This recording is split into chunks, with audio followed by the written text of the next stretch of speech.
हाँ प्रिय विद्यार्थियों, ये आप क्लास 9th मैथ्स देखेंगे कैसे किया जाता है। देखेंगे ये बहुविकल्पी प्रश्न है।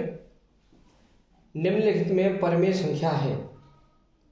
ए पार्ट हमारा है 3√9, बी पार्ट है √7, सी पार्ट है 2.7373, डी पार्ट हमारा है ये दिखाई दे रहा है 0.09।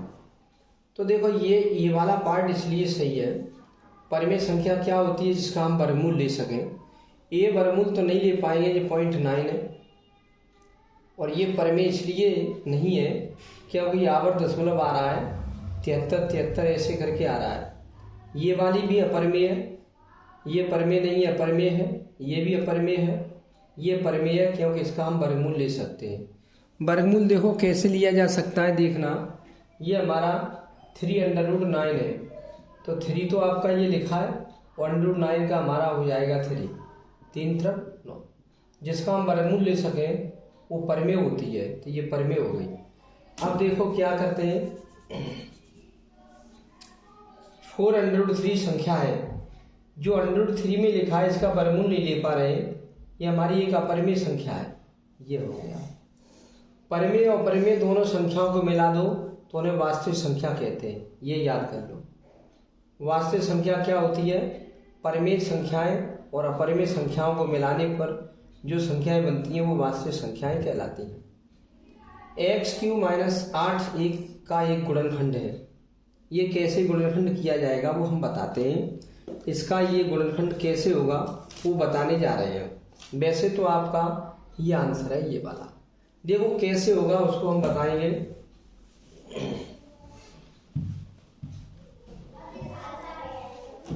यहां पे ये लिखेंगे x³ - 8। इसमें हम x का क्यू कर देंगे और -2 का क्यू कर देंगे। x³ - 2q लिखा। अब एक फॉर्मूला होता है क्या, हम आपको बताते हैं। a³ - bq का फॉर्मूला होता है, एक कोष्टक में ये 3 पावर 1 देखो, a - b।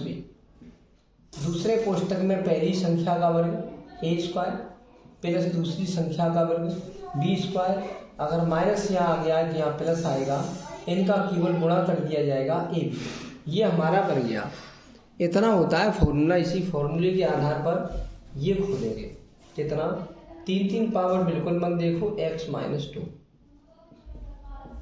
दूसरे ब्रैकेट में क्या करोगे, पहली संख्या का वर्ग x² माइनस हो चाहे कुछ भी हो प्लस दूसरी का वर्ग 4। अब इसमें प्लस आएगा, इन दोनों का केवल गुणा, इनका गुणा कर दिया जाता है 2x। यही हमारा खंड दिखाई दे रहा है, x² + 4 + 2x। ये हमारा खंड सही है। इतना यहाँ आ चुके हैं।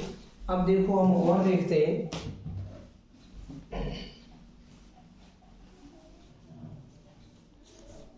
देखेंगे क्वेश्चन नंबर 5 है। बहुपद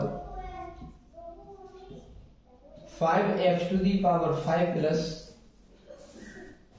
0x³ + 0x4 + 3x + 7 की घात है। देखो कैसे घात देखते हैं।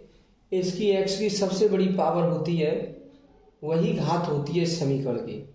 ये 5 पावर है तो घात हमारी हो जाएगी घात = 5। ये सबसे बड़ी घात देखते हैं कितनी है, 5। यही 5 लिख दिया, आंसर हो गया। अगला देखेंगे क्वेश्चन 6। यदि x + 2 बहुपद x² + 7x + 14 का एक गुणनखंड है, तो n का मान ज्ञात करो कितना होगा। अब क्या करते हैं, किसी संख्या का कोई गुणनखंड हो तो ये पहले ये 0 लिखते हैं। हल में क्या करेंगे, हल जैसे ये गुणनखंड है कोई बहुपद इतने का, तो इसको हम 0 के बराबर लिखते हैं, x + 2 = 0। यहाँ से x की वैल्यू निकाल लेते हैं -2। अब ये इस समीकरण में रख देते हैं, गुणनखंड होता है तो ये मान रखेंगे जब, तो ये 0 हो जाएगा। तब क्या करेंगे, x² + mx + 14 में जब रखेंगे इसे, तो ये यहाँ रखने के बाद ये 0 लिख दिया जाएगा। x की जगह -2 यहाँ और यहाँ लिख दो, -2 का वर्ग प्लस m × -2 और प्लस 14। और जब ये मान रखा जाता है x का मान निकाल के, तो अपनी तरफ से 0 लिख दिया जाता है। कोई किसी का गुणनखंड होता है तो वहाँ पे 0 लिख दिया जाता है, मान रखते हैं तो माइनस का वर्ग करेंगे प्लस में हो जाएगा, और 2 का वर्ग 4, माइनस का प्लस में गुणा करेंगे -2m और प्लस 14 = 0। 14 को 4 में ऐड कर देंगे इन दोनों में, तो ये 4 और 14 में जोड़ेंगे तो 18 हो जाएगा, -2m = 0। -2m यहीं छोड़ देंगे, -18 यहाँ ले जाएंगे, माइनस से माइनस कट गया, 2 का डिवाइडेशन कर दो, 2 का भाग लग जाएगा, m = 18/2। काट दोगे तो 9 आंसर आ जाएगा। ये रहा आपका आंसर। अगला देखेंगे क्वेश्चन नंबर 7।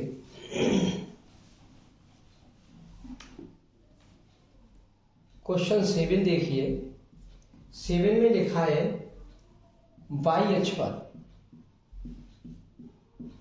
स्थित बिंदु के निर्देशांक,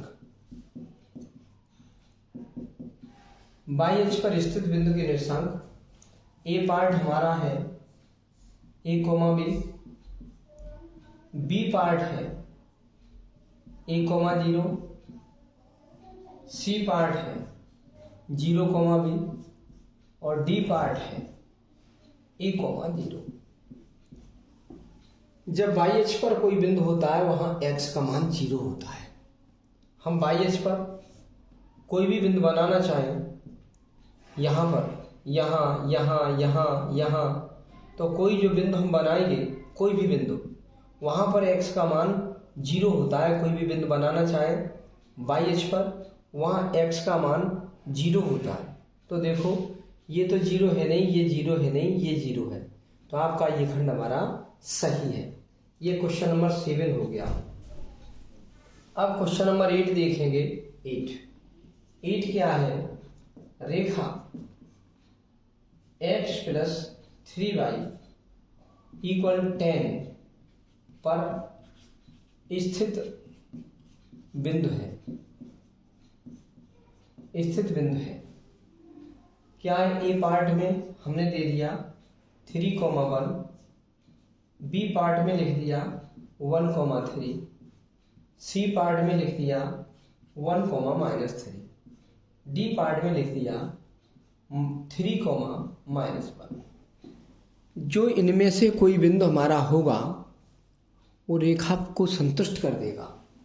अगर हम ये वाला बिंदु हम इसमें रख के देखें और 10 आ जाए तो हमारा ये सही है।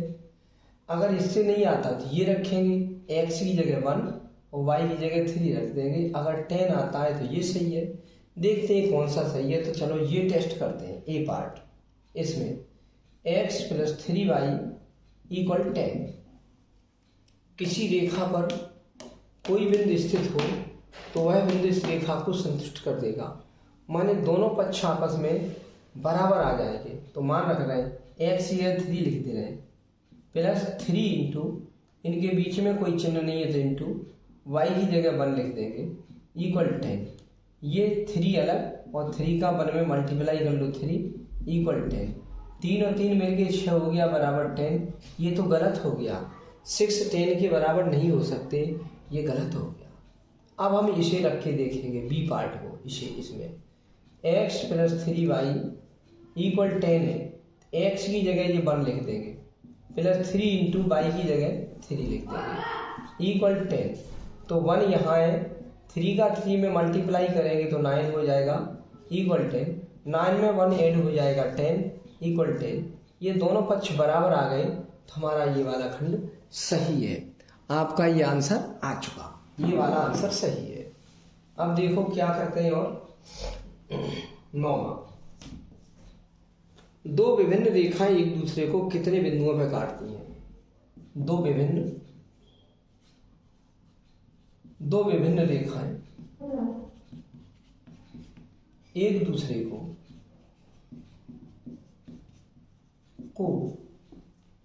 कितने बिंदुओं पर काटते हैं? बिंदुओं पर काटते हैं। कितने बिंदुओं पर काटती हैं? नंबर ए पार्ट केवल एक, बी पार्ट 2, सी पार्ट अनेक और डी पार्ट 3। देखो दो रेखाएं, एक ये रेखा है और एक रेखा ये है, तो ये कितने बिंदुओं पर काटती हैं? ये एक बिंदु है केवल, तो केवल एक बिंदु पर काटेंगी। दो रेखाएं केवल एक बिंदु पर काटती हैं। आंसर हो गया। 10वां क्वेश्चन करेंगे। अड़तीस अंश का लिखा तो संपूरक है लेकिन कोटपूरक होना चाहिए।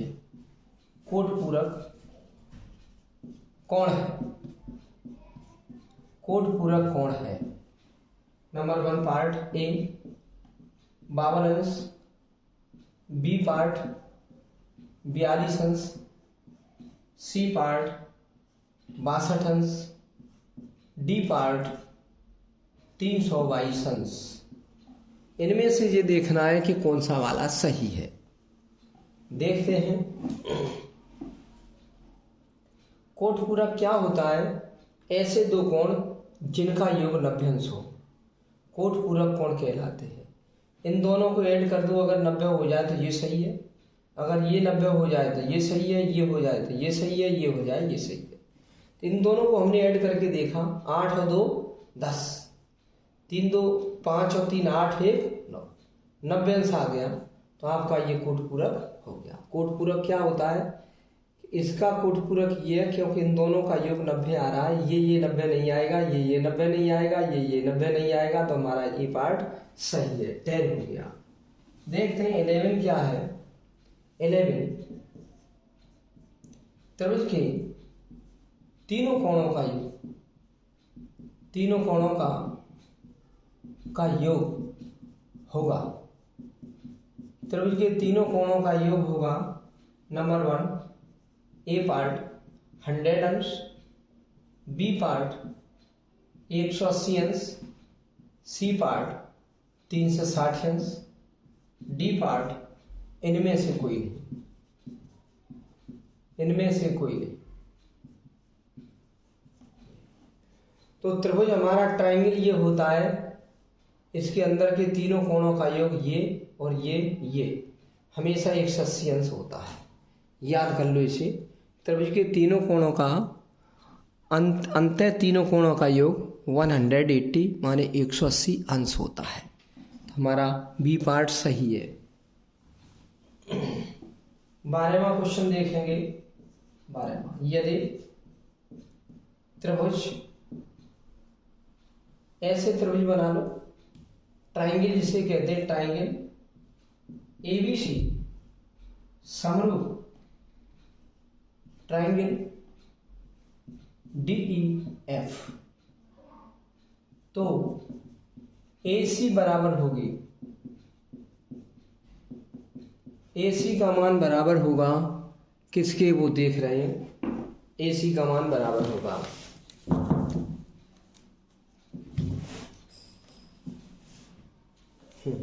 AC का मान देखेंगे। AC और यहाँ पे पॉइंट लिखे हुए हैं, A पॉइंट है DE, B वाला हमारा पॉइंट है EF और C पॉइंट है हमारा DF, D पॉइंट है AB। इनमें से कोई एक सही होगा। उसने कहा है AC, A और C, तो इसमें कहोगे D और F, D और F, A C D F। किनारे का है AC, लिखा है AC, तो किनारे का डी एफ, ये हमारा सही होगा, आंसर हो गया। अगर वो ए बी कह देता, ए बी तो डी ई हो जाता, अगर बी सी कह देता तो ई एफ हो जाता। बस ऐसे कर देते हैं इसे क्लियर। क्वेश्चन नंबर 13 क्या है? वृत्त में 10 सेमी जीवा, 10 सेमी जीवा केंद्र से 12 सेमी दूर है। केंद्र से जीवा 12 सेमी दूर है, तो वृत्त की त्रिज्या बताओ। वृत्त की त्रिज्या ज्ञात करनी है। वृत्त की हमें त्रिज्या बतानी है, तो वृत्त की त्रिज्या क्या होती है देखते हैं। 10 सेमी जीवा केंद्र से 12 सेमी की दूरी है। एक आपकी ये जीवा है, ये 10 सेमी है, केंद्र से 12 सेमी है, तो केंद्र ये रहा, वहां से ये 12 दी है 12 सेमी, और जीवा 10 सेमी है तो 5-5 हो जाएगी, ये आधी आधी हो जाती है।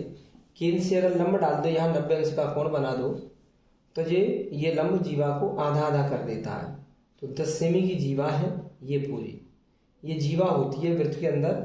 हम अगर ऐसे लाइन खींचते हैं तो ये जीवा होती है, केंद्र ये होता है, उस पर ये दूरी है, जीवा की दूरी केंद्र से ये दूरी है। तो यहाँ इसको मिला देंगे तो एक त्रिभुज बन जाएगा। ये ओ डाल देंगे, ए बी जीवा डाल देंगे, यहाँ सी बिंदु डाल देंगे, तो ये हमारी 12 है, ये 5 है, तो ये निकाल देंगे। ये लिखेंगे समकोण त्रिभुज ए बी सी में, समकोण त्रिभुज ए बी सी में क्या होता है, ए बी सी नहीं, ओ सी बी, ओ सी बी, ओ सी बी में, ओ सी बी में कर्ण का वर्ग बराबर लंब का वर्ग प्लस आधार का वर्ग। ये हम पाइथागोरस प्रमेय लगाते हैं कि कर्ण का वर्ग बराबर लंब का वर्ग प्लस आधार का वर्ग। कर्ण है ओबी, ओबी का वर्ग बराबर ओ सी का वर्ग प्लस सी बी का वर्ग। ये पता करना है, ये त्रिज्या है वृत्त की, क्यों केंद्र से परिध तक की दूरी को त्रिज्या कहते हैं। ये त्रिज्या है, ये त्रिज्या, ये त्रिज्या, त्रिज्या त्रिज्या, ये त्रिज्या, सब त्रिज्या। ये त्रिज्या नहीं है, ये त्रिज्या है। तो ओबी का मान तो हमें निकालना है, ओसी हमें पता है 12 उसका वर्ग, सीबी भी मालूम है 5 उसका वर्ग। तो 12 का वर्ग 144 होता है, 5 का वर्ग 25 होता है, 25 ये जोड़ देंगे तो 169 हो जाएगा। ये ओबी का वर्ग है। यहाँ से वर्ग हटाएंगे, वर्गमूल ले लेंगे, ओबी बराबर अंडरवुड 169 करेंगे तो इसका वर्गमूल 13 होता है, 13 सेंटीमीटर। यही वृत्त की त्रिज्या हो जाएगी, आंसर हो गया। ये वृत्त की त्रिज्या हो जाएगी, वृत्त की त्रिज्या है 13 सेंटीमीटर, आंसर ये हो गया। क्वेश्चन नंबर 14 देखेंगे। 14 वो कह रहा है 3 बिंदुओं से कितने वृत्त खींचे जा सकते हैं। 3 बिंदुओं से कितने वृत्त खींचे जा सकते हैं, कितने वृत्त खींचे जा सकते हैं।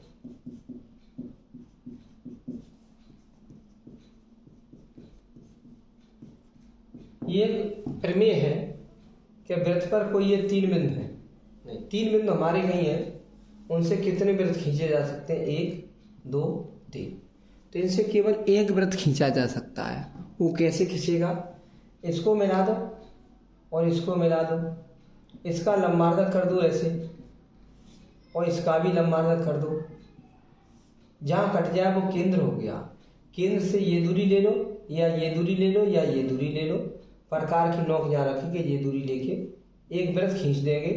ये केवल एक ही वृत्त बनेगा, बस केवल एक वृत्त बनेगा। ये 3 बिंदुओं से केवल एक वृत्त खींचा जा सकता है, तो वृत्त हो गया 1। ये हमारा है आंसर।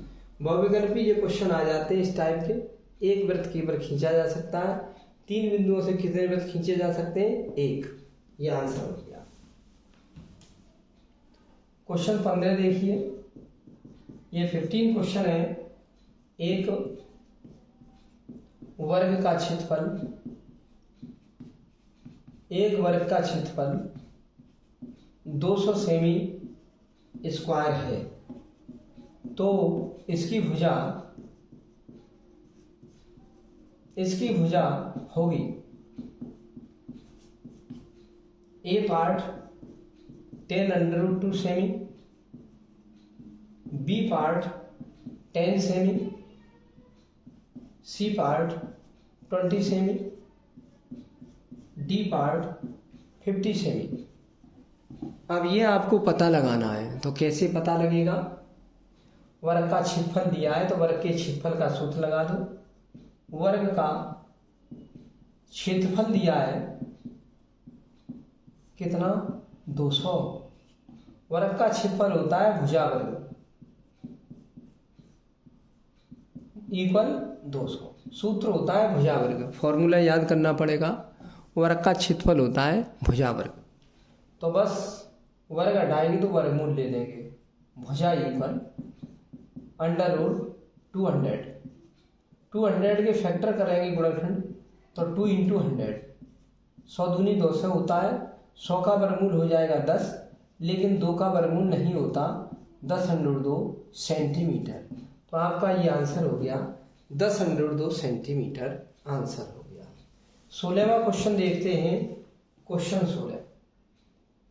16 मत देखो, 17 देखो।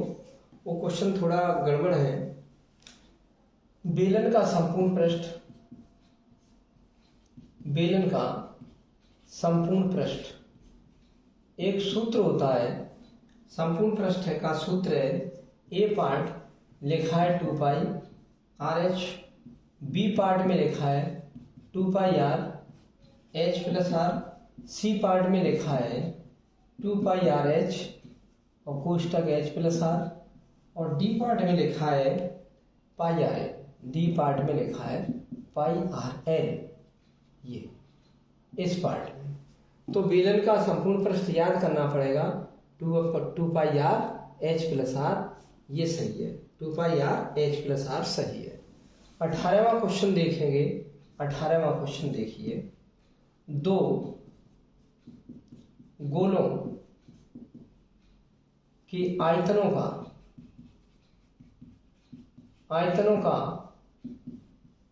अनुपात 1:8 है, तो इनके पृष्ठीय क्षेत्रफलों का अनुपात ज्ञात करो। तो उनके पृष्ठीय क्षेत्रफलों का अनुपात ज्ञात करो।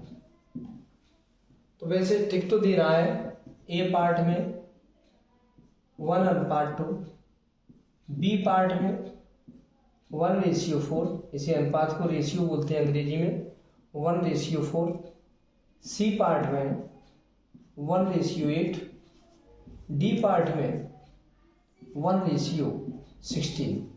इसे रेशियो कहते हैं, अनुपात। ए पार्ट है 1:2, B part 1:4, C part 1:8, D part 1:16। अब ये कैसे होगा हल में? देखो कैसे करते हैं। पहले गोलों के आयतनों का अनुपात निकाल दो। पहले गोले का आयतन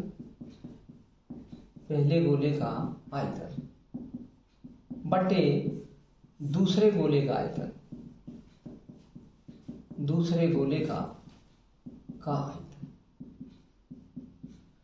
बराबर हमारा चल रहा है 1:8। तो जो अनुपात होता है वो बट्टे में कर देते हैं, 1/8। इसको क्या कहेंगे? 4/3 πr1³ बटे 4/3 πr2³। ये सूत्र होता है। गोले का आयतन होता है 4/3 πr3। तो पहले गोले की त्रिज्या r1 है, दूसरे की त्रिज्या r2 है, 1/8। ये 4/3 से 4/3 कट गया, पाई से पाई कट गया, ये आ गया r1³ बटे r2³ इक्वल 1/8। इधर से जब हम q हटाएंगे ये वाला की, तो घनमूल ले लेंगे। R1/R2 बराबर इसका घनमूल का, ये घन है तो घनमूल का चिन्ह लगा देंगे ऐसा, 1/8। 1 का घनमूल 1 होता है, 8 का घनमूल 3 होता है, 2, 8 का घनमूल 2 होता है। 1 का घनमूल 1 और 8 का घनमूल 2 होता है। R1/R2 1/2 आ गया। अब हम सूत्र लगाएंगे गोलों के पृष्ठीय क्षेत्रफल का अनुपात।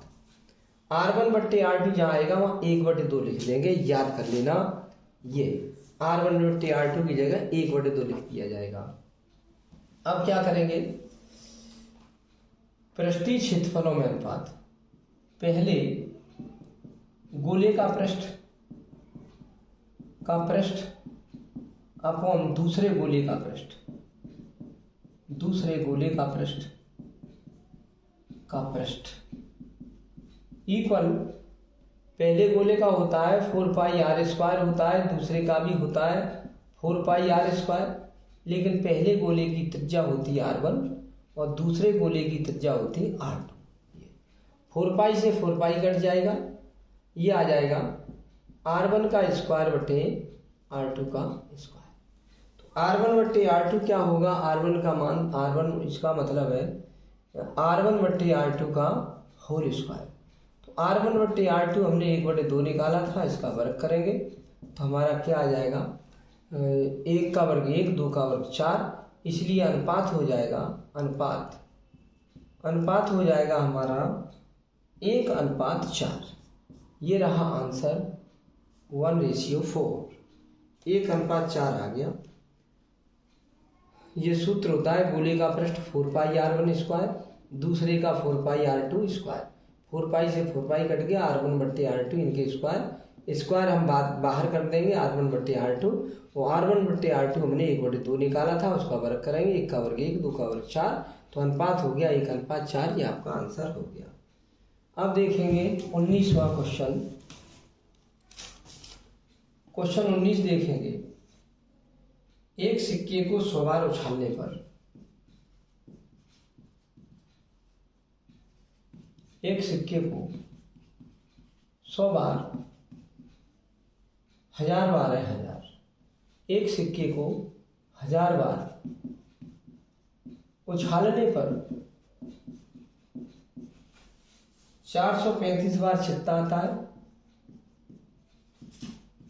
चित्त आता है,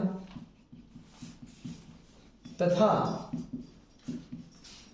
545 बार पट आता है।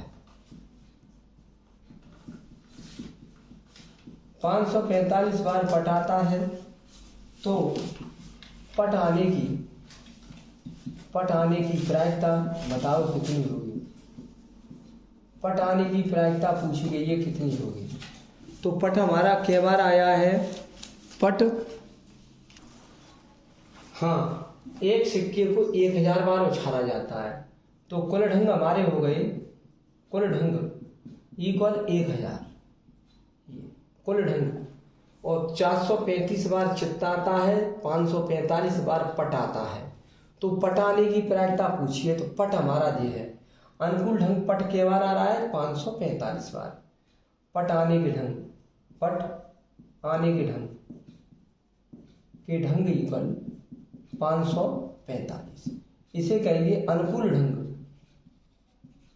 अनुकूल ढंग सूत्र होता है पट आने की प्रायिकता होती है अनुकूल ढंग बटे कुल ढंग, अनुकूल ढंग बटे कुल ढंग, अनुकूल ढंग बटे कुल ढंग। अनुकूल ढंग 545 है और कुल ढंग हमारे 1000 है, आंसर आ गया। ये रहा आंसर।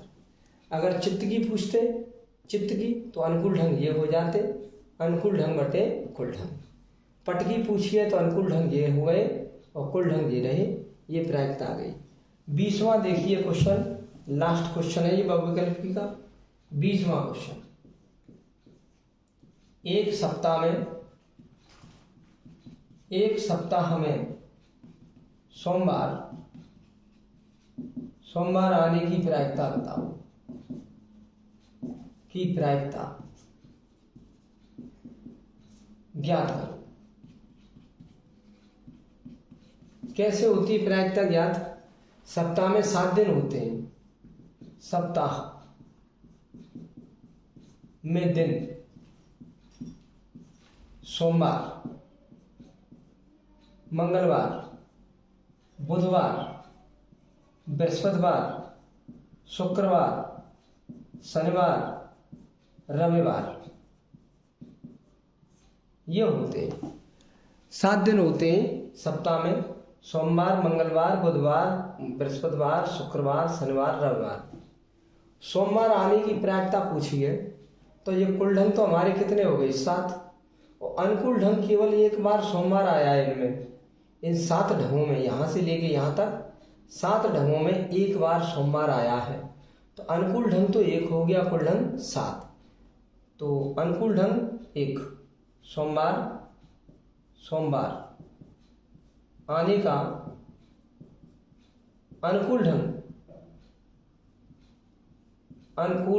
अनुकूल ढंग तो हमारा है 1 बार आया। और कुल ढंग कितने? 7, ये वाले हैं कुल ढंग। तो प्रायिकता होती है, प्रायिकता बराबर अनुकूल ढंग बटे कुल ढंग, अनुकूल ढंग बटे कुल ढंग, ये होती है। अनुकूल ढंग हमने देखा 1 है और कुल ढंग 7, ये आंसर हमारा आ गया। अगर मंगलवार की पूछते तो भी 1/7, किसी भी दिन की पूछो तो वह 1 ही बार आता है, 1, और कुल ढंग हमारे होते हैं 7। चाहे सोमवार हो, मंगलवार हो, बुधवार की पूछे, किसी भी एक दिन की पूछे वो 1 ही आएगा यहाँ पर, और कुल ढंग 7। तो किसी भी दिन आने की प्रायिकता 1/7 होती है। ऐसे आप कर लेंगे। ये 9th में बहुविकल्पी में OMR शीट में भरने के लिए आते हैं। ओके, इनको देख लेना अच्छी तरह, फिर और आगे भी बताएंगे।